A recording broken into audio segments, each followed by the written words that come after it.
Welcome to Storytime Theater. Here we're with Jared Prickett, and I am Monica Moffat. Last week at Ojai Valley Camp we took an interpretive dance class, so we thought we would share a little story with you. Here we are with Jared.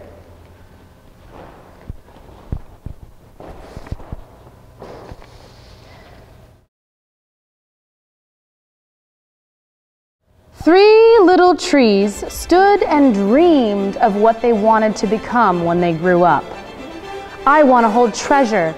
I want to be covered with gold and filled with precious stones. I'll be the most beautiful treasure chest in the world. The second little tree said, I want to be traveling mighty waters and carrying powerful kings. I'll be the strongest ship in the world. The third little tree said, I want to grow so tall that when people stop to look at me, they'll raise their eyes to heaven and think of God. Years passed. Rain came, the sun shone, and the little trees grew tall. One day, 3 woodcutters climbed the mountain. The first woodcutter looked at the first tree and said, This tree is beautiful. It is perfect for me. With a swoop of his shining axe, and the first tree fell. Now I shall make a beautiful chest. I shall hold wonderful treasure. The second woodcutter looked at the second tree and said, This tree is strong. It is perfect for me. With a swoop of his shining axe, the second tree fell. Now I shall sail mighty waters, thought the second tree. I shall be strong ships for many kings. The third tree felt her heart sink when the last woodcutter looked her way. She stood and pointed to heaven, but the woodcutter never even looked up. Any kind of tree will do for me, he muttered. With a swoop of his axe, the third tree fell.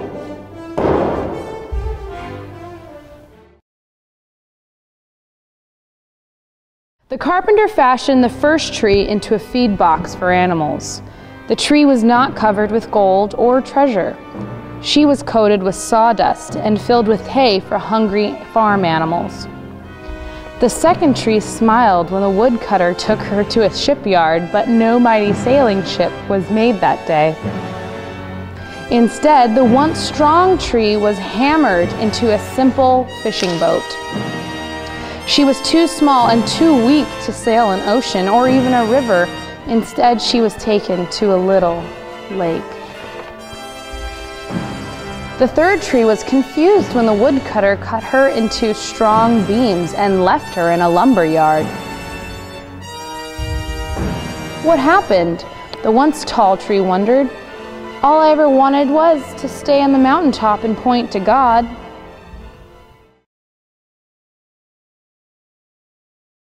Many days and nights passed. The 3 trees nearly forgot their dreams. But one night, golden starlight poured over the first tree as a young woman placed her newborn baby in a feed box. I wish I could make a cradle for him, her husband whispered. The mother squeezed his hand and smiled as starlight shone on the smooth and sturdy wood. This manger is beautiful, even though there's plenty of donkey spit to go around.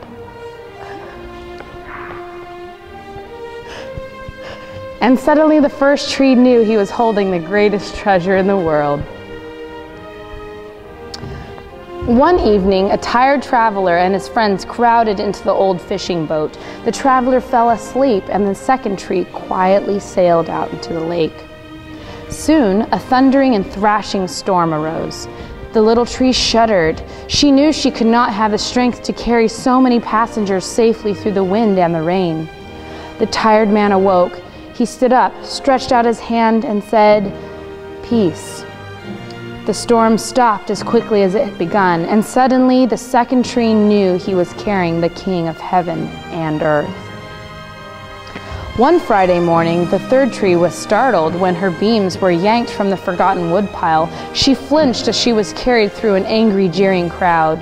She shuddered when soldiers nailed a man's hand to her. She felt ugly and harsh and cruel. But on Sunday morning, when the sun rose and the earth trembled with joy beneath her, The third tree knew that God's love had changed everything. It had made the third tree strong.